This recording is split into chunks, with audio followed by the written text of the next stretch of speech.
I, on the behalf of this group, welcome to all of you for this lecture series on group action and its application.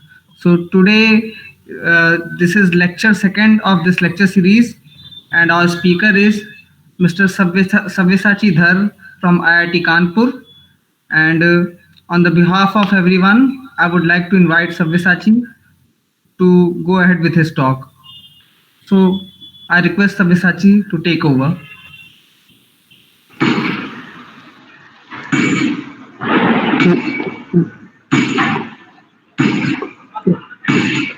Am I audible? Yes, Sabyasachi, go ahead.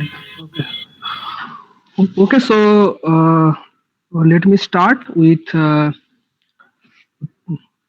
so so first uh, let me share my screen.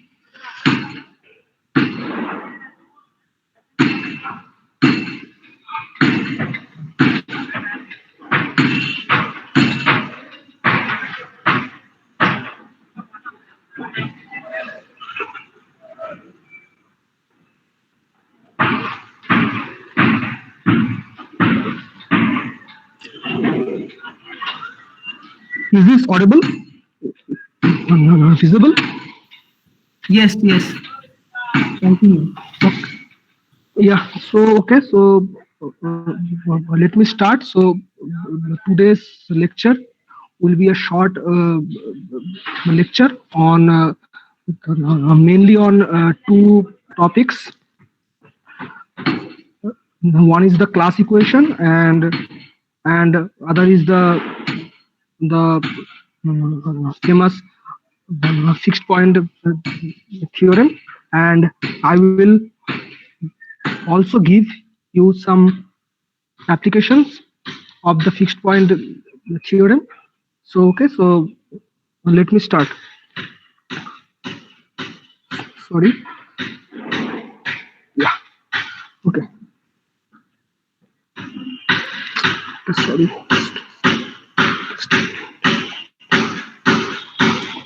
Yeah. So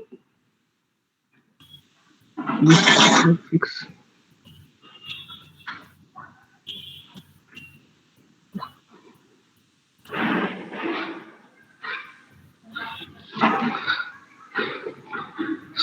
So let G. Sabya, your screen is not visible. Please reshare your screen.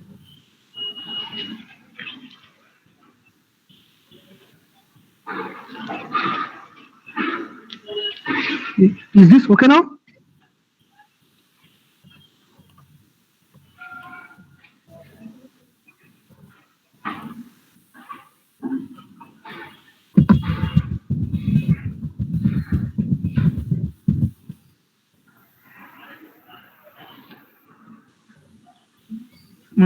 Not yet. Sabyasachi, Oh, are you okay. there, Sabyasachi? Yes. Yeah. Please exit your screen share and after please share again. Yes, now it is visible. Now it is visible. Okay. Okay. Okay. So But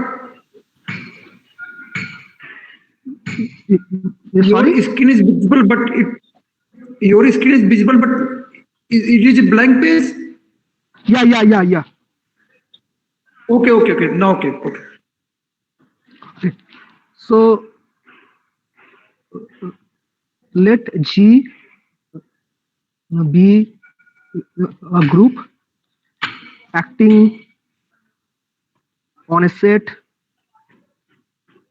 X. So that means that is number one, that 1 dot x is x for every x in X. 2 A B dot x is same as A dot B dot x for every AB in G and for every x in X. Right. Okay. So so now uh, So consider the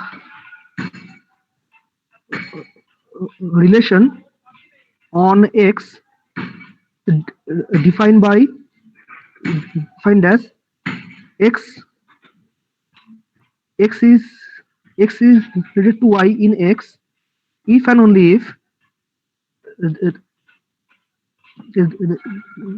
there exists a G in G such that G dot X equal to Y. Now it is clear that it is clear that it is an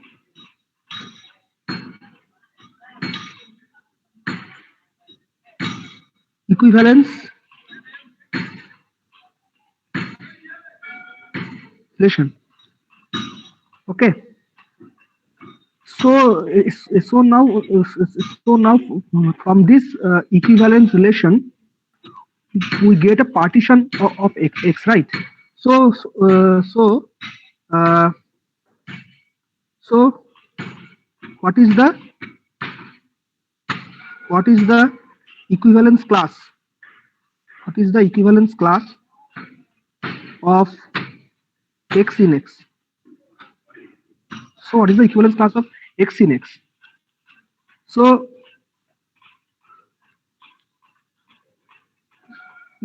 if we denote the equivalence class as this symbol, which is nothing but all those Y in X such that Y is related to X.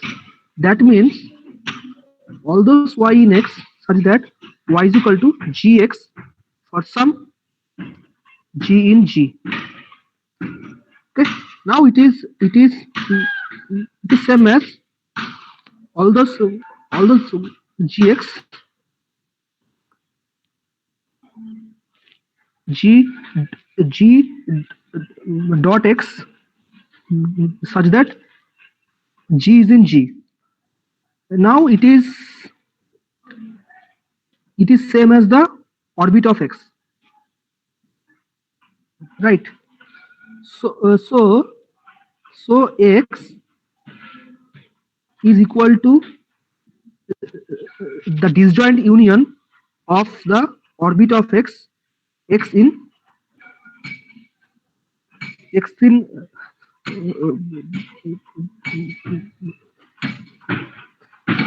sorry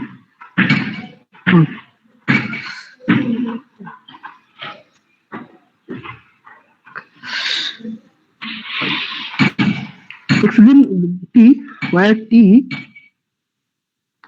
is the set of all distinct representatives from each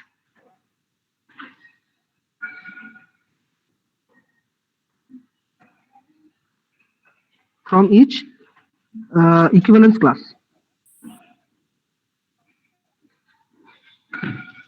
Okay, okay.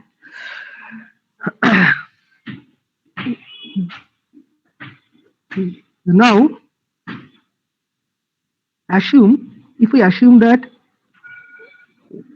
order of G is finite and cardinality of X is also finite. So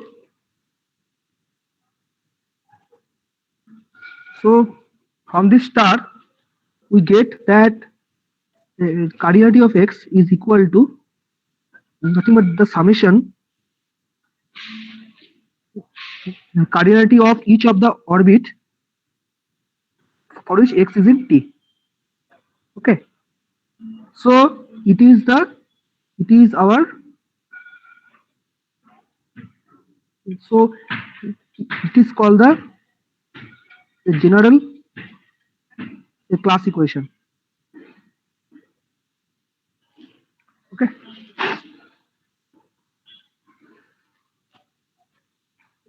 Now just example. So consider the action G acts on G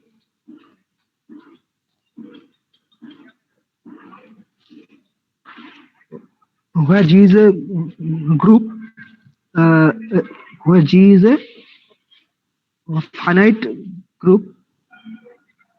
Now consider the action. We define G dot X is equal to Gx G inverse for every X in G and G in G. Okay. Now what is the orbit of X? So orbit of X is nothing but G dot X for which G in G, which is same as Gx G inverse is that G in G, and we all know that it is the conjugacy class of X, right? Okay, so by the general class equation, we get what cardinality of G is equal to summation X is in T.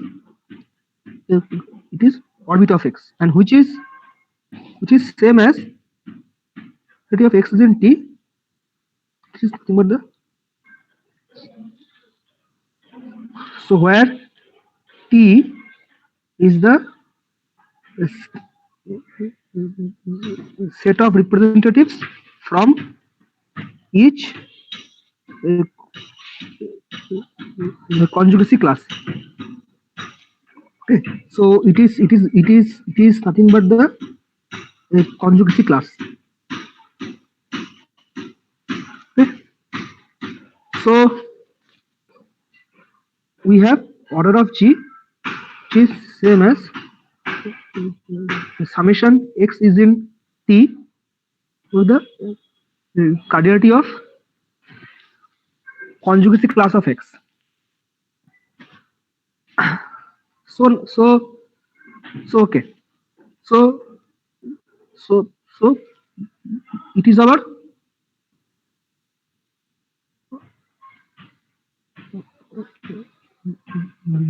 class equation of a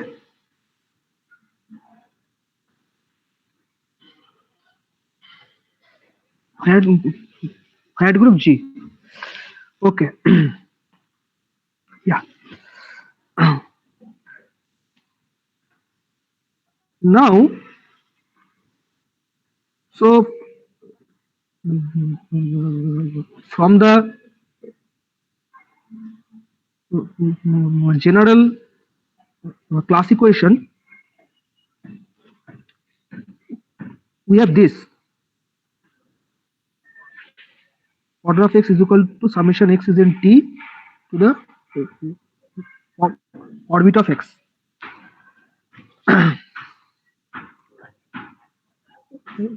Now we consider a set that is now consider the set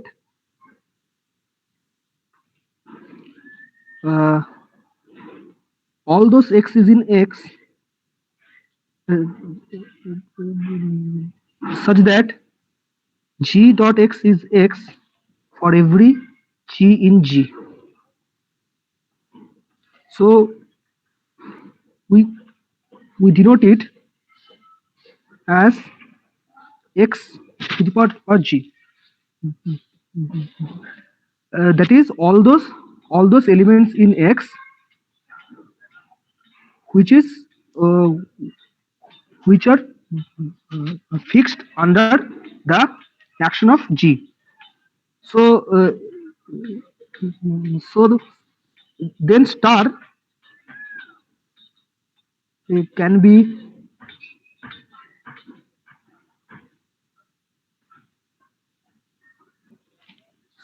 so star can be modified as x is equal to, it is g plus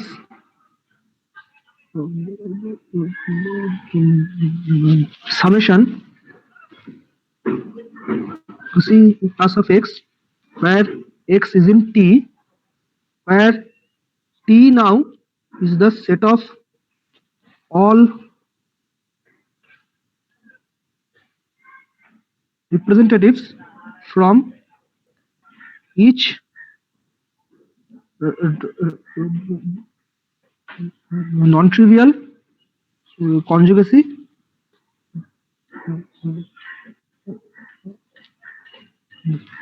sorry, it is non-trivial equivalence classes. Okay, so therefore coordinate of x we get just this plus summation this. So this is called the general class equation of the action of G on the set X.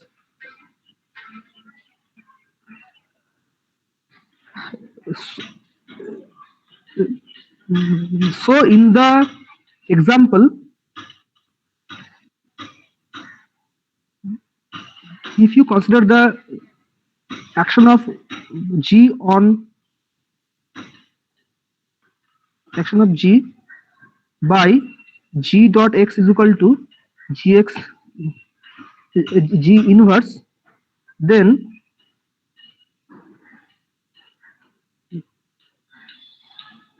so here which is G is equal to X.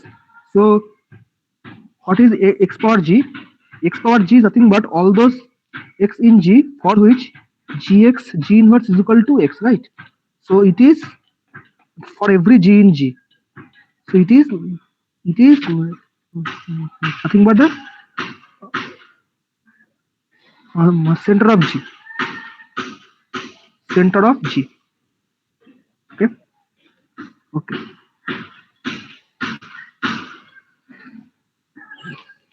So we have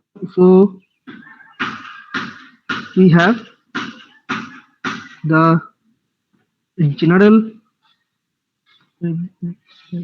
class equation,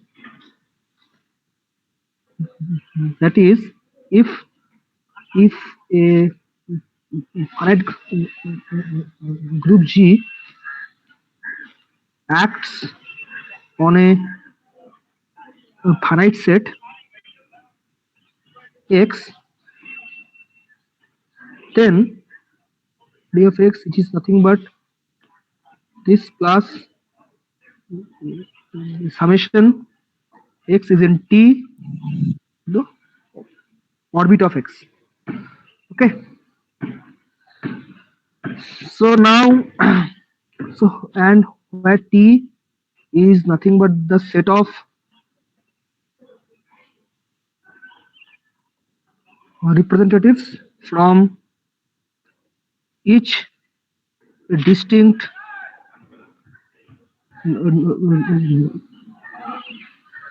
non-trivial equivalence classes, equivalence classes or orbits. It is the same thing. Okay.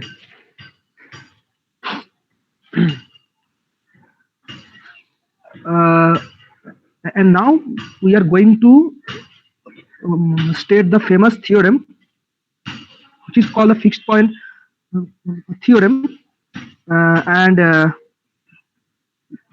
it is as follows, that so on this red color, it is fixed point theorem.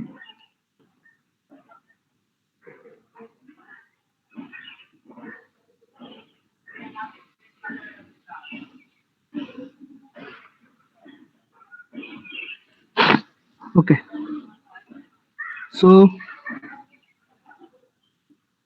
let G be a finite group and X be any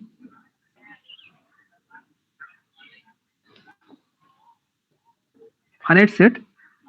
Assume G acts on X, then and G acts on X, and assume G is a P group, that is order of G P power n, where P is prime and n is any positive integer. Then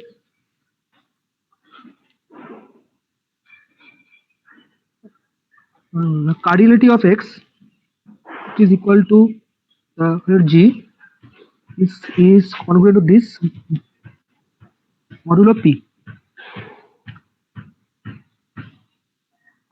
So the the fixed point theorem says that if G is a finite group and order of G is P power n for some n for some positive integer n, and if G acts on a finite set X, then cardinality of X is congruent to cardinality of X power G modulo P. Uh,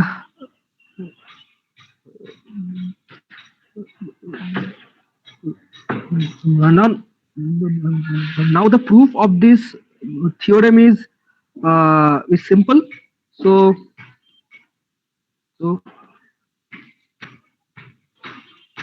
is the proof. So we have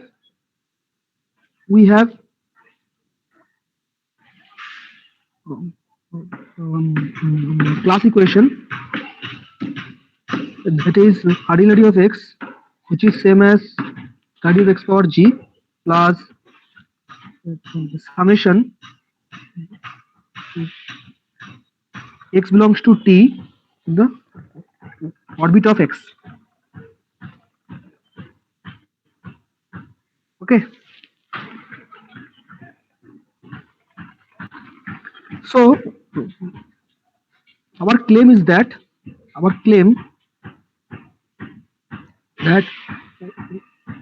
orbit of X divides the order of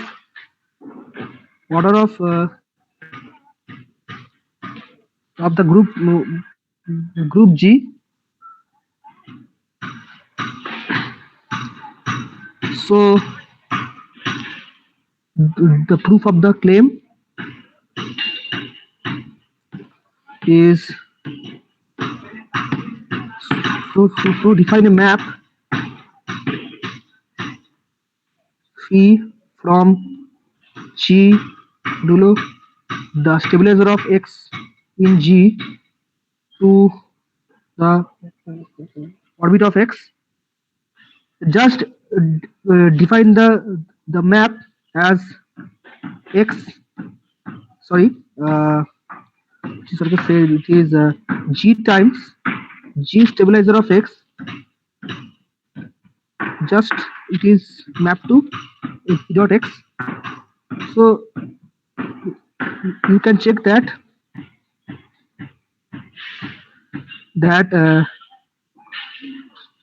phi is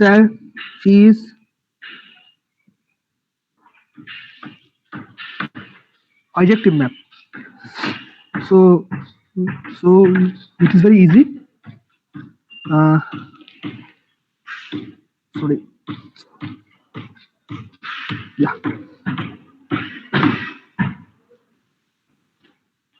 Just yeah.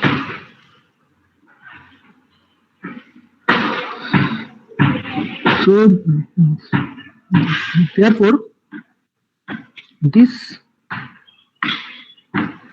T of this is same as unity of the orbit of x, and this implies that, and this implies that order of g by order of the stabilizer of x in g, which is equal to the order of the orbit of x, and this implies that orbit of x divides the order of g. So hence the proof. So now we prove that order of x, sorry, the cardinality of the orbit of x divides the order of g. Now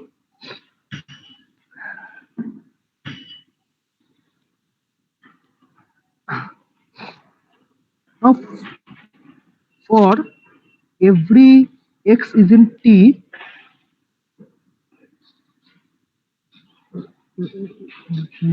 the cardinality of the orbit of x is at least one, right? So it is greater than one,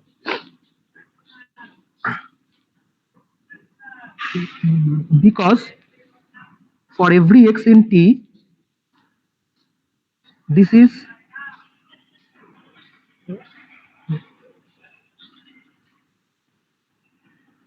non-trivial orbit, and orbit of x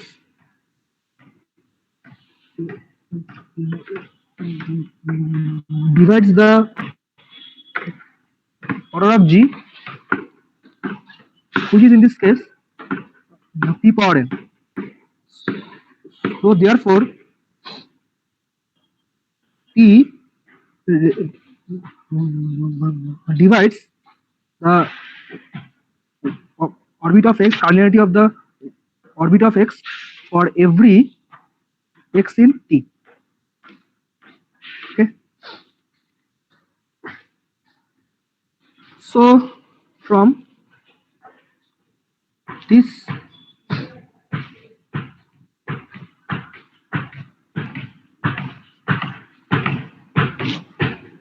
so for every x in t,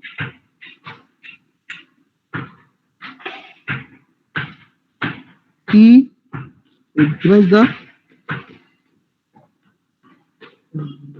cardinality of the orbit of x. So this implies that p divides summation x belongs to t, this,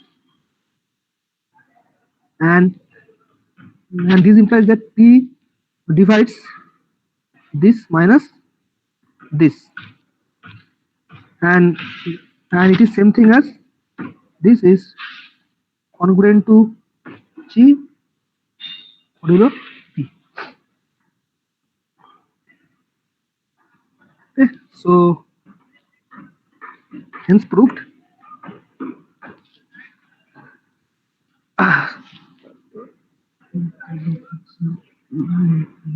So now I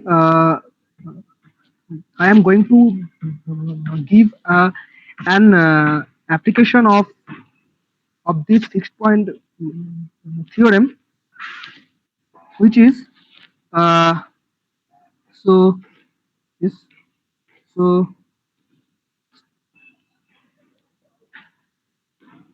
application of fixed point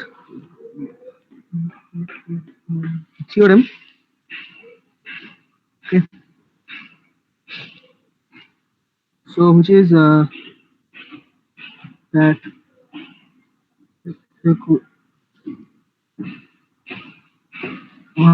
Cauchy's theorem.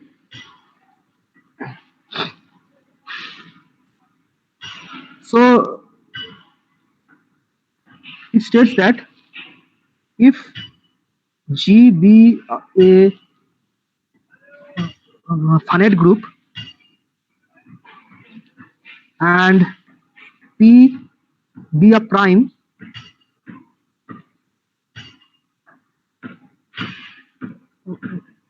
such that P divides order of G, then we can find an element. There exists an element x in G such that order of x is equal to P. Okay, so I prove this theorem using the fixed point theorem. So the proof is as follows. So I want an element x such that so we want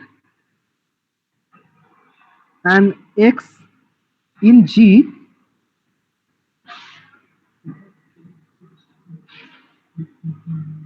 such that x power p is identity in G, but x is not equal to E. So for that,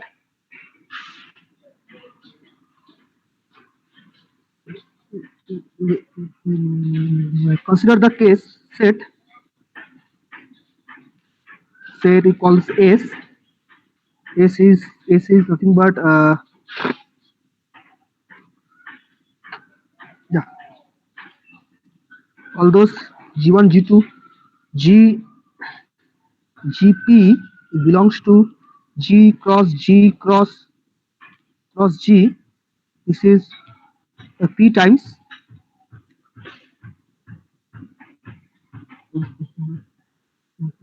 such that Q1 dot GP equal to identity. Okay. Okay. Now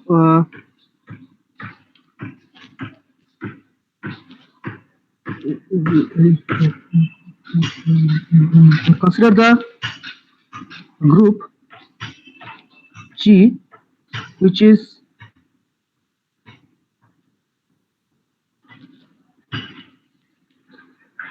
a cyclic group generated by 1 to dot dot up to P. It is a subgroup of SP, right?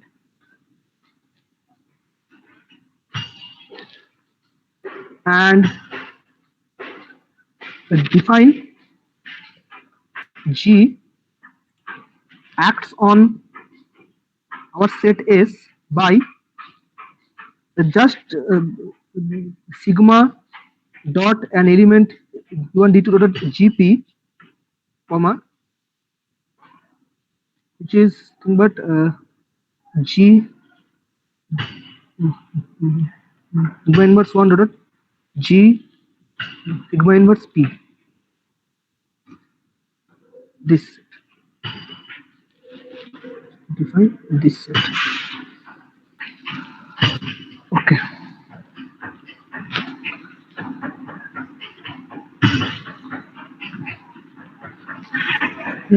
Now you can check that the cardinality of S, which is nothing but p power n.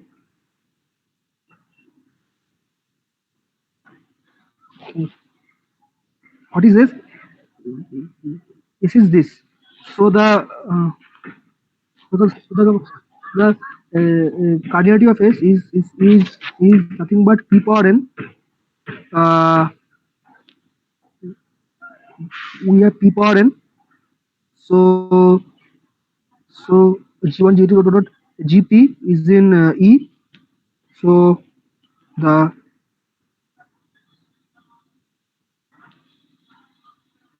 so we have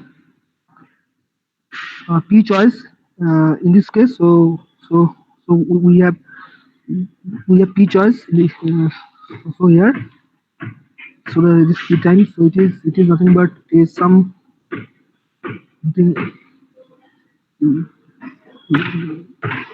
We have p power means elements. This is the main question -1. This is right. Okay.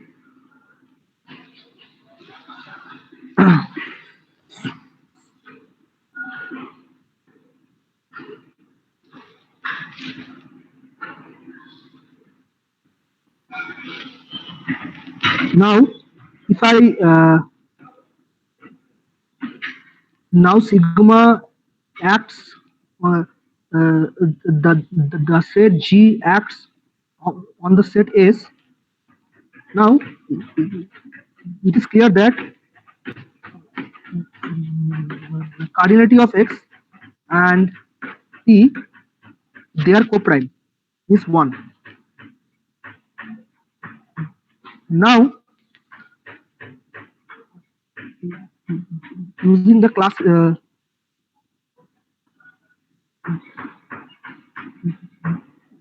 using the fixed point theorem, so before that, notice that here order of G is P, which is a P group, and G acts on a set S, which is a finite set. So using the class equation, using the fixed point theorem, we get that cardinality of S is same as the cardinality for G. This is congruent to 1 modulo P, right? And since S and P are coprime, so this means that it is that the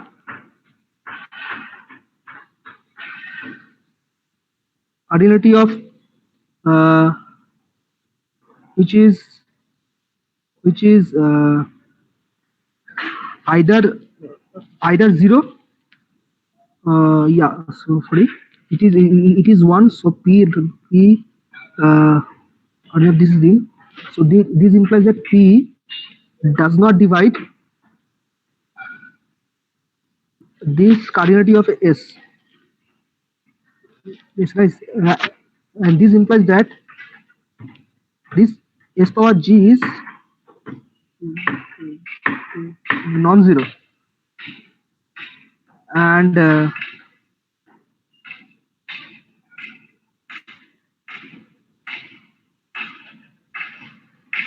this implies that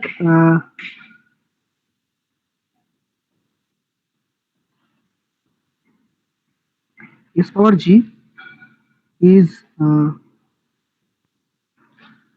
at least P. So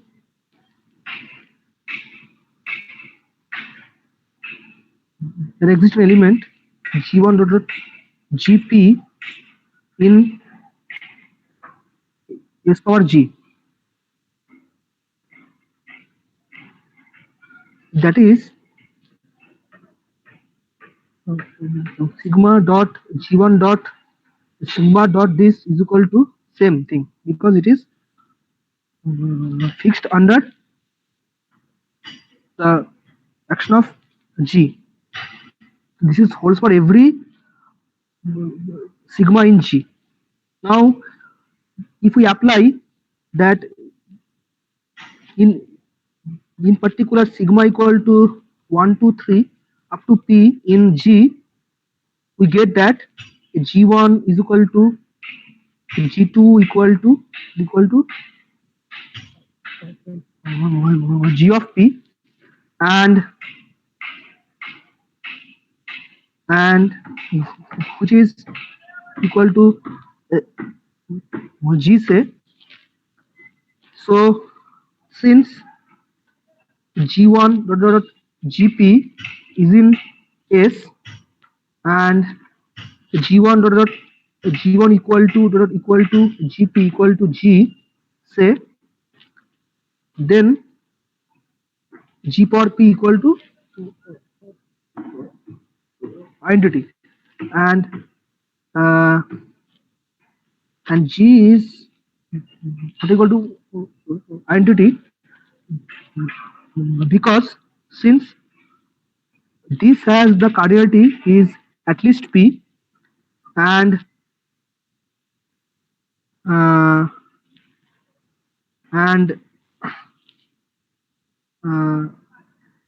we choose a non-trivial element from S of G. Okay. So hence there exists an element G in G such that G power P equal to identity and G equal to E. This implies that order of G is hence proved.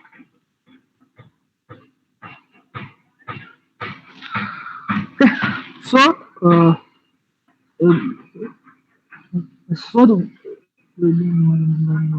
this is the application of the fixed point theorem. So in the next lecture we will see further applications of the fixed point theorem in proving the Silos theorem and many other theorems from linear algebra. Okay, so with this I finish the lecture.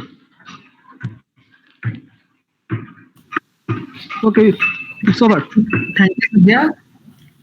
I think if anyone has any question in the audience, they can ask to the speaker. I request everyone, if anyone has any question, they can ask to the speaker.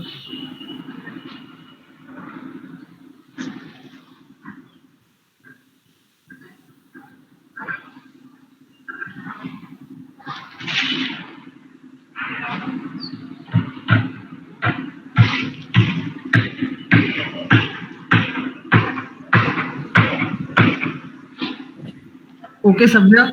I think all the participants will be highly benefited with this talk, and I hope that they will get much more in the next upcoming lectures. Thank you very much. Okay. See you all in the next lecture, and it will be scheduled in the weekend only. So I hope to see you all on the next lecture. Thank you all.